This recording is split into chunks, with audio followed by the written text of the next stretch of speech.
Meus irmãos, bom dia. Estamos mais uma vez aqui para celebrarmos ao nosso Deus, cultuarmos ao nosso Deus com os nossos louvores, com a reflexão da palavra. Hoje é domingo, dia 5 de abril. Estamos eu aqui, vocês aí na casa de vocês, e vamos começar o culto dessa manhã lendo o livro de Daniel, capítulo 3, a partir do verso, aliás, capítulo 4, a partir do verso 1, que diz assim: O rei Nabucodonosor, aos homens de todas as nações, povos e línguas que vivem no mundo inteiro, paz e prosperidade. Tenho a satisfação de falar-lhe a respeito dos sinais e das maravilhas que o Deus Altíssimo realizou em meu favor. Como são grandes os seus sinais, como são poderosas as suas maravilhas. O seu reino é um reino eterno. O seu domínio dura de geração em geração. Que essa palavra possa achar um lugar em nossos corações. O nosso Deus é o Deus que domina para todo sempre. Nosso Deus é o Deus que controla todas as coisas. A graça e a paz para todos vocês, meus irmãos. Vamos orar nesse momento. Pai, querido Pai eterno, como é bom a gente saber que a Tua palavra nos conforta, nos consola e nos ensina algumas coisas profundas para a nossa vida espiritual. Que bom que o Senhor está no domínio de todas as coisas. Por isso, ó Deus, entregamos toda a nossa ansiedade, toda a nossa preocupação nas Tuas mãos. No momento que estamos vivendo, precisamos mais do que nunca da Tua atuação no meio do mundo. Revela, Pai, intervém, faz que a Tua glória seja reconhecida pelo mundo inteiro. Obrigado, Deus, pela Tua palavra que vai ser ministrada daqui a pouco, pelos louvores que vão ser entoados e pelas pessoas que estão em casa nesse momento ouvindo essa mensagem e vão ouvir essa mensagem e participando deste culto. Que o Senhor os abençoe grandemente. Em nome de Jesus. Amém. Vamos agora para um período de louvor, meus irmãos.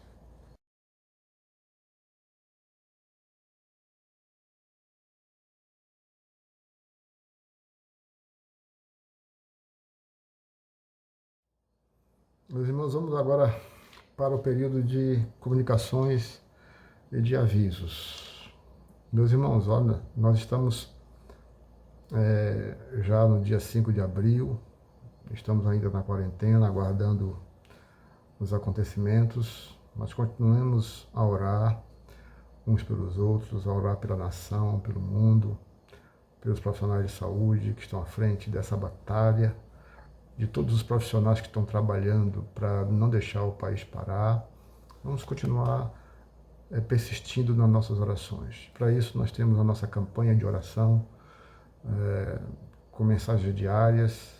Se você ainda não faz parte de algum grupo do WhatsApp da igreja, nos falem para que a gente possa incluir você, porque esses vídeos diários estão sendo postados, publicados no WhatsApp dos grupos da igreja. Participe da campanha de oração e orem por nós para que Deus nos sustente na produção dessas mensagens diárias e também dos cultos de quarta, domingo de manhã e domingo à noite.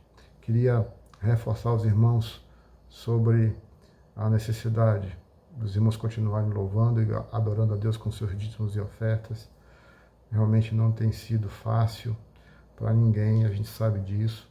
Mas os irmãos também precisam reconhecer que a obra de Deus não pode parar, ela precisa continuar.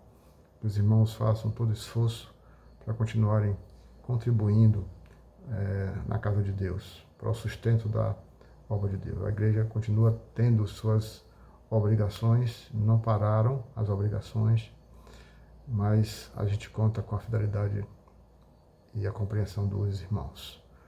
Você vai ver aí na tela os números das contas dos bancos da igreja, que a gente trabalha com esses bancos. E os irmãos que não têm nenhum traquejo com operações bancárias podem vir aqui e entregar seus dízimos e ofertas pessoalmente na igreja.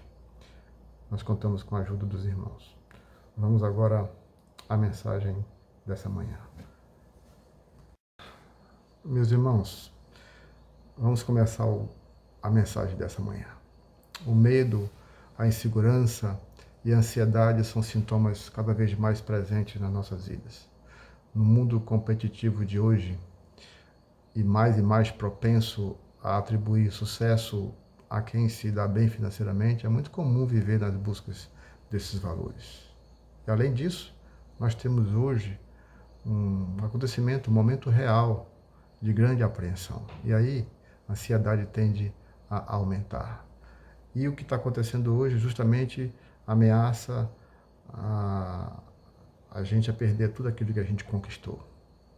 Mas eu queria lembrar uma coisa, fazendo um questionamento que aí vai ser a reflexão dessa manhã. Quem está no controle de tudo?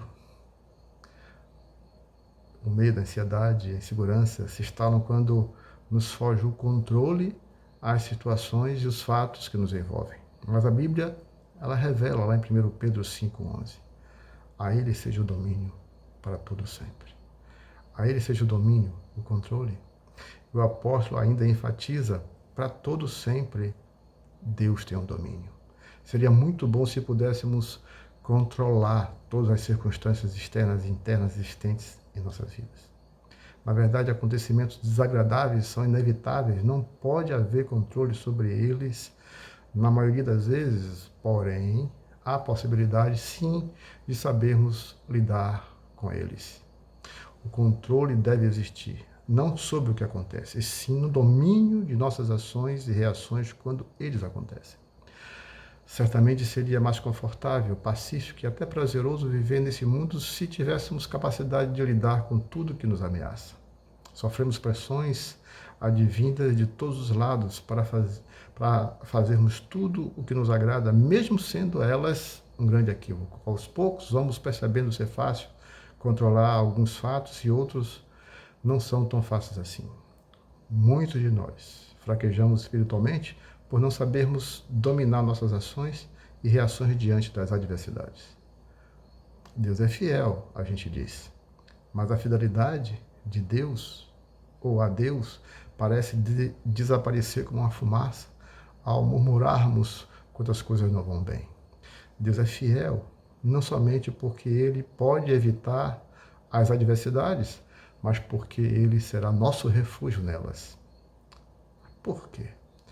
Antes de acontecer tudo que nos pode levar ao fracasso espiritual, nos foi dado a chance de resistir e vencer. O apóstolo Paulo nos esclarece ao escrever a sua segunda carta aos Coríntios, capítulo 10, versículo 13, não sobreveio a vocês tentação que não fosse comum aos homens. E Deus é fiel. Ele não permitirá que vocês sejam tentados além do que podem suportar. Mas quando forem tentados, Ele mesmo lhes providenciará um escape, para que o possam suportar. Ora, se a tentação não vai além do humano, então é possível de evitar cair nela, mas nunca é fácil de resistir. O fracasso espiritual acontece toda vez que cedo às tentações. Sim, não é quando ela surge, e sim quando eu caio nela. Está escrito lá em 1 Coríntios 10, 12. Assim, aquele que julga estar firme, cuide-se para que não caia. Ser tentado não é ainda o fracasso, e sim quando me deixo dominar pela tentação. A questão é, quais situações mais comuns em nossas vidas que, embora seja possível controlar nossas ações e reações, mas invariavelmente deixamos elas nos vencerem? Nós vamos refletir sobre algumas delas. Primeiro, quando a gente critica, fala mal e mente sobre os outros e sobre alguns assuntos. A Bíblia afirma se constituir um pecado ou em pecado divulgar falsas informações sobre alguém ou sobre algum assunto. Observe 1 Pedro 3,10. Pois quem quer amar a vida e ver os dias bons, refreie a sua língua do mal e os seus lábios não falem engano. Jesus disse, seja o vosso falar sim, sim? Não. E refrear a língua significa exercer controle sobre o que eu posso e eu vou falar. Aprendamos a ficar calados e falar apenas se for para abençoar. Lembre-se sempre, somos portadores de boas novas, mesmo que para divulgá-las precisamos citar as notícias ruins primeiro. Observe a diferença de alguém que quer ajudar na divulgação de notícias, mesmo que primeiro você tenha que dar notícias ruins. Faça um exercício aí. Imagine agora que eu vá divulgar, ou eu seja obrigado a divulgar algumas informações sobre o coronavírus. Veja se não está bem diferente. Quando eu digo assim, existem 5 curados do coronavírus, mas tem 20 contaminados. Agora veja se não é melhor dizer assim. Nós temos 20 contaminados, mas 5 já estão curados. Que a gente seja portadores de boas novas. Segundo, evitar maus pensamentos povoando a nossa mente que chegue ao nosso coração. Jesus revela assim em Marcos 7, 21 a 22. Pois é do interior do coração dos homens que procedem os maus pensamentos e as prostituições, os furtos, os homicídios, os adultérios, a cobiça, as maldades, o dolo, a libertinagem, a inveja, a blasfêmia, a soberba e a insensatez. Marcos 7, de 21 a 22. Se você nutrir os maus pensamentos, é exatamente assim que você vai se tornar. É exatamente isso que você vai se tornar. Maus pensamentos são todos aqueles cultivados por alguém que resultam em ferir o próximo, a si mesmo, e principalmente a santidade de Deus. Você fere o próximo, você fere a si mesmo e a santidade de Deus. Sendo mais claro, com apenas 4 deles: vingança, traição, engano e a tal da teoria da conspiração. A vingança é o célebre troco, maquinado e arquitetado em curto ou longo prazo, em silêncio ou aos brados. Mas a Bíblia revela a respeito disso em Romanos 12, de 19 a 21. Amados, nunca procure vingar-se, mas deixe com Deus a ira, pois está escrito: minha é a vingança, eu retribuirei, diz o Senhor. Ao contrário, se seu inimigo tiver fome, dele de comer, se tiver sede, dele de beber. Fazendo isso, você amontoará brasas vivas sobre a cabeça dele. Não se deixem vencer pelo mal, mas vençam o mal com o bem. Portanto, uma dessas reações nossas, quando nos ferem, é o sentimento de vingança. Cuidado com ele. O segundo é traição. É concebido e gerado na mente e, quando acontece, provoca dor e grande angústia. Não estou falando somente de traição, adultério, mas principalmente dele. Nada mais é nocivo para uma pessoa do que uma traição. Por isso Jesus se refere a ele de forma categórica e radical. Em Mateus 5, 27 a 28 diz assim: ouvistes que foi dito, não adulterarás. Eu, porém, vos digo que todo aquele que olhar para uma mulher, para cobiçar, já em seu coração cometeu adultério com ela. Outro é o engano. Talvez seja mais comum, ou o mais comum dos maus pensamentos. A palavra de Deus nos adverte, em Jeremias 51, 18. Vaidades são obras de engano. No tempo em que eu as visitar, perecerão. O homem desprovido de consciência espiritual pensa em enganar quase que o tempo todo. Até na feira livre, quando você vai comprar um produto, algumas pessoas querem enganar o freguês. E quando enganam, saem sorrindo, querendo levar o freguês no bico. Meus irmãos, quando é que eu pratico engano? Quando eu compro e não pago, de uma maneira muito planejada, quando peço alguma coisa emprestada e não devolvo, não tenho intenção de devolver, quando faço amizade visando um status, quando realizo algo parecido com o espiritual só para manter a aparência de espiritual e assim ganho algo em troca. quando eu sempre estou procurando segundas intenções em qualquer amizade, qualquer relacionamento. Isso é engano. E a teoria da conspiração? Está muito em voga nos dias de hoje, com os acontecimentos. A bola da vez é a China. Pode até ser, mas se nada está provado, não vamos passar essa informação para frente. Todo mundo está culpando a China, ou quase todo mundo culpando a China pelo coronavírus. Vários vídeos são postados mostrando que os chineses estão contaminando o mundo. Cuidado. Esse vídeo é fake. Teoria da conspiração é sempre dada, ou sempre no coração daqueles que não querem assumir as suas próprias responsabilidades. Mas cuidado com este sentimento, porque leva muita gente a errar em seu julgamento. Algumas pessoas que se acham inerráveis sempre estão culpando os outros pelos seus fracassos, nunca param para pensar sobre seus erros que levaram ao tal fracasso. Elas pensam assim: se fracassei, a culpa foi de fulano ou cicrano. Fulano está me perseguindo. Então, estão falando mal de mim. Tem gente querendo puxar meu tapete. Teoria da conspiração é terrível, porque você envolve muitas pessoas. E muitas pessoas vão acreditar. Cuidado com isso.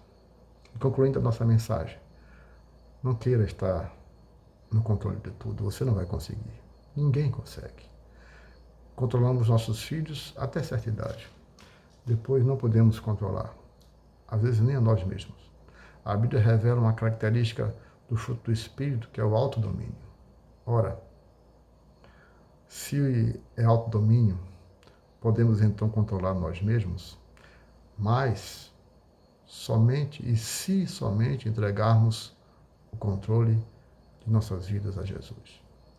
Quem está no controle de minhas ações e reações?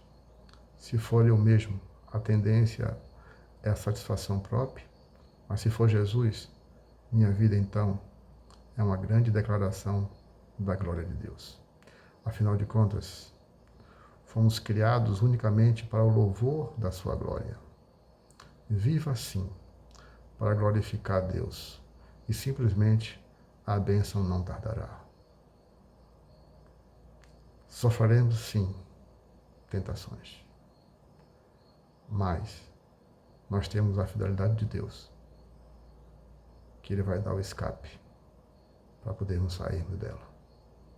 Em tempos de crise, em tempos, irmãos, de grande ansiedade, de grande desespero, de grande perspectiva de que tudo vai dar errado, deixe Deus no controle.